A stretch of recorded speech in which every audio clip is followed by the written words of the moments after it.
hold it carefully and I turn it upside down like that.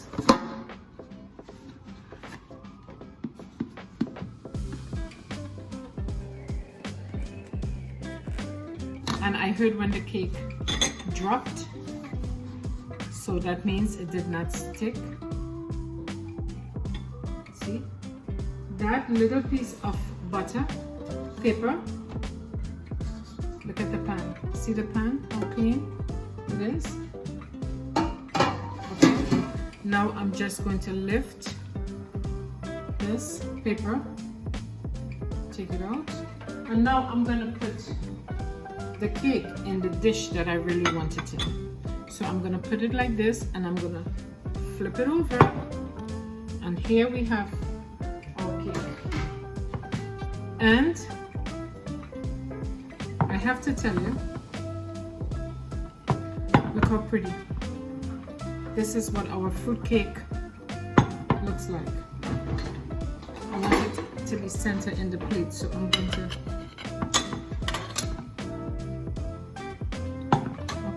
this is what our cake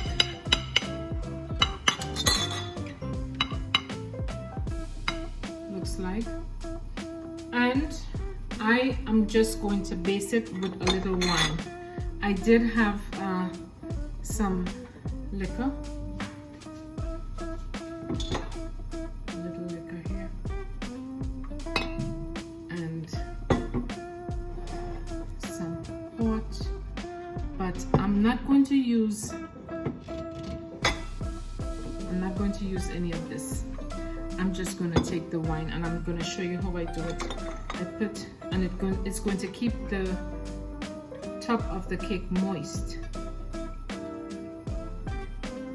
And I do like that. I use a spoon and I just, especially the edges, so it stays soft. Oh. And if you don't use alcohol, you can use maybe grape wine, whatever you want. Whatever. You don't have to use, you can use Manor Stewart's. Most people do that. Some people just use grape wine. And this is how we do it. Here I have my fruits all soaked. 1.5 cup brown sugar, I sifted. This is my strainer. Oh, never mind the strainer. This strainer is so old, guys. It's about 30 something years. My utensils. Here I have nutmeg, I just grated. My zest, you can look at banana bread with walnuts. You will see how I do the zest. Baking powder, cinnamon powder, my essence. This yellow top right here is Angostura Bitters. My eggs, butter, my measuring spoon, my cake pans. Let's begin. So here I am mixing the butter and the sugar. I'm using my KitchenAid to help me in this process. I use the spatula to help me to get all the mixture from at the bottom and the sides, so we have everything the same consistency, you see. And that is the reason I like using the spatula. It gets into all the side. The material is soft, so it's very flexible. Now I'm going to be adding the eggs.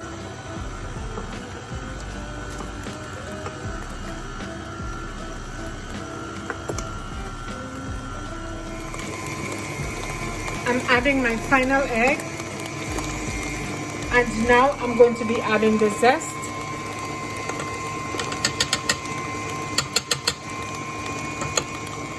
I added the zest. Now I'm going to add the fruits.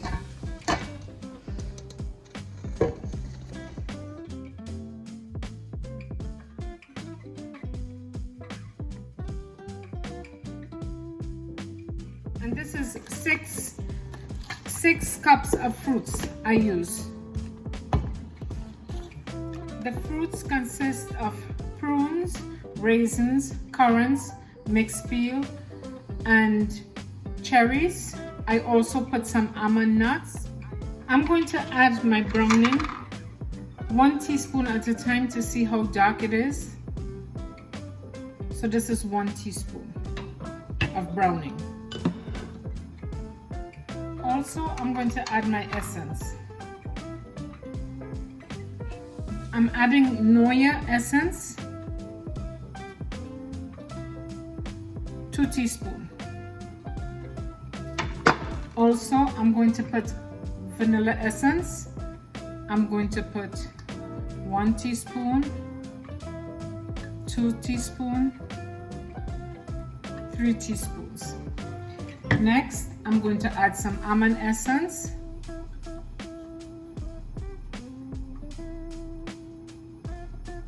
One teaspoon, 2 teaspoons. Always remember to look at your labels before you put the essence in. If you have different fragrance of essence in your cupboard, always make sure to look at the bottle before you put the essence in. That way you're making sure you're putting the right fragrance that you want. I'm going to put 1 more teaspoon of browning, and that's gonna be it. I think the color is just what it's supposed to be. I'm gonna use the spatula to help me to get everything from inside there.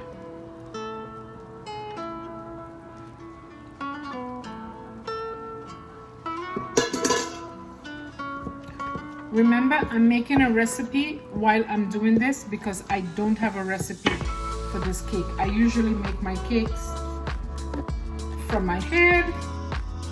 People always like it, but I don't have a recipe.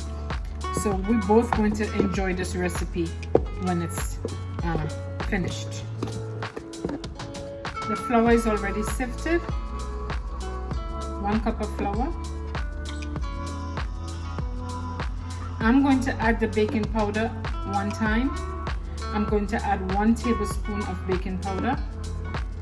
1 tablespoon of baking powder. 3 to 4 dashes of cinnamon. We're making a big batch of cake. And here I am going to add my nutmeg.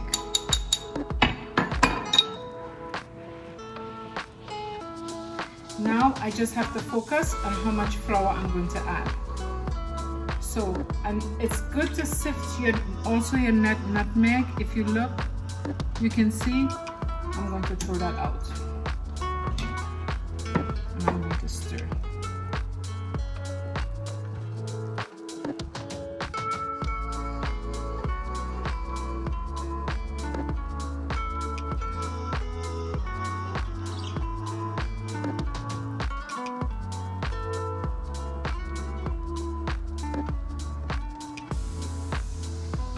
Adding 1 more cup of flour.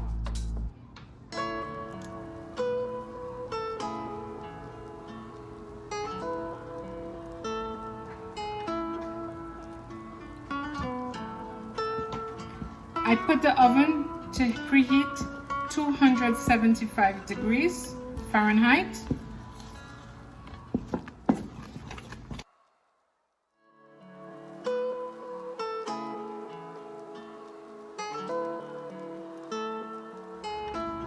So for this recipe, I'm going to use 3 cups of all-purpose flour.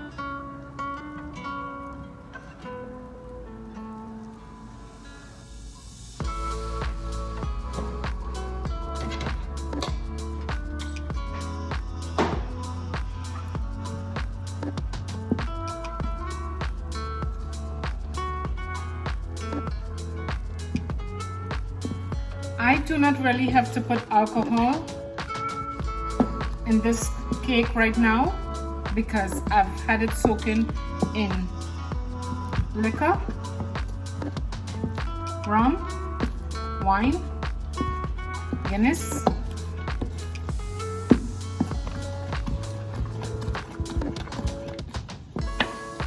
my mother used to put the spoon to stand up in the dish.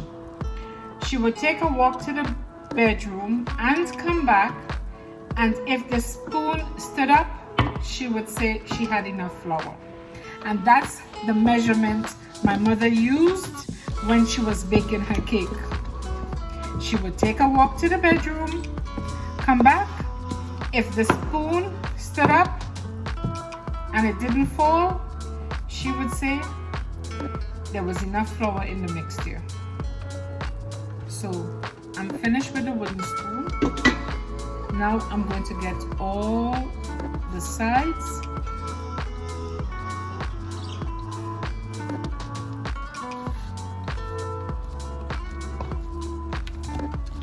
I'm going to just mix, and I'm going to be putting the batter in the cake pan. I'm going to rinse my hands to grease these pans. Now I'm going to grease the pans.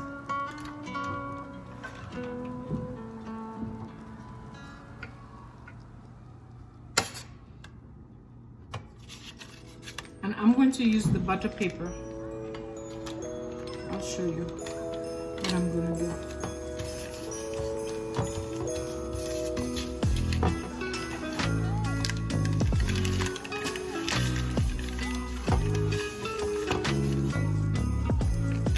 Hands are well clean, so I'm going to put like this. The inside of the butter paper, where the butter was touching, I'm going to put it in the pans. The outside, I'm going to put it on the pan itself. This is the outside of the butter wrapper. I'm holding it like this, and I'm greasing the tip.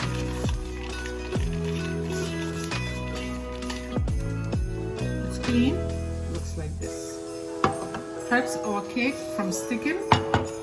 When the cake is done, the cakes leave the sides of the pan. When a cake is finished baking, it leaves the side of the pan, it separates itself. So we don't have to worry about the side, but the bottom. And the paper at the bottom is going to help us in removing the cake. And I'm going to show you how we do this.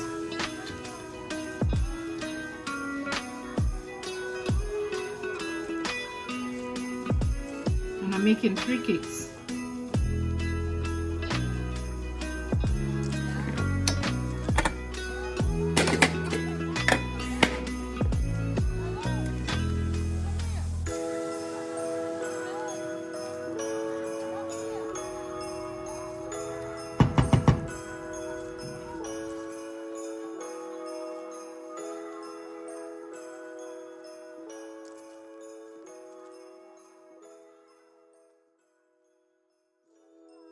We shake it up a little so we can get the air out of it.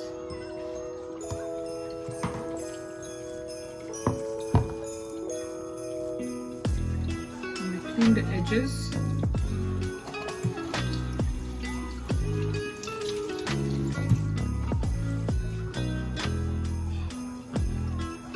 And here I have 3 cakes, 3 beautiful cakes. I'm going to use a spoon just to smoothen it out a little.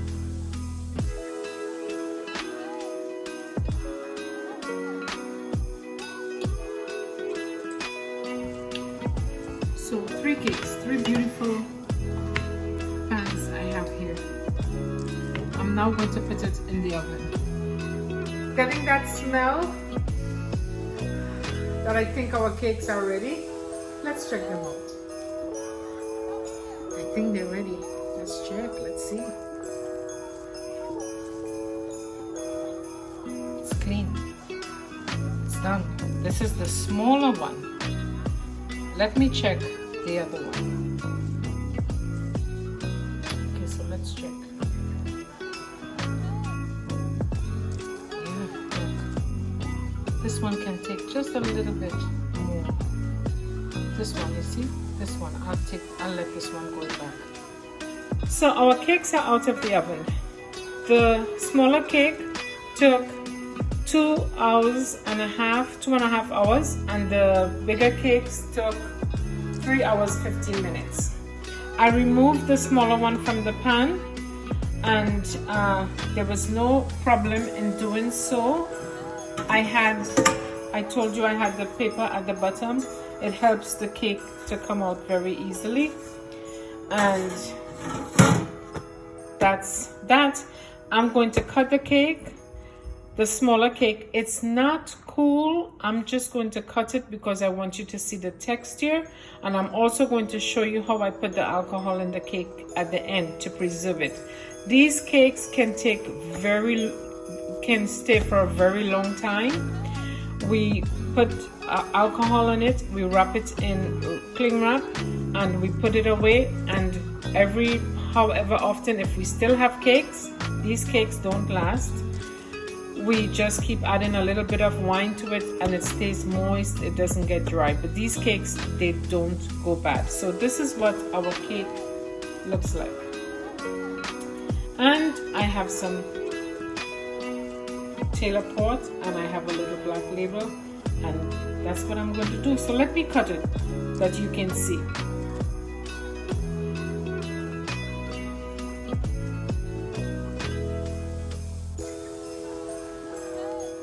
Just a little piece. Guys, you know I really don't like black cake. I make it, people love it, but I don't fancy it.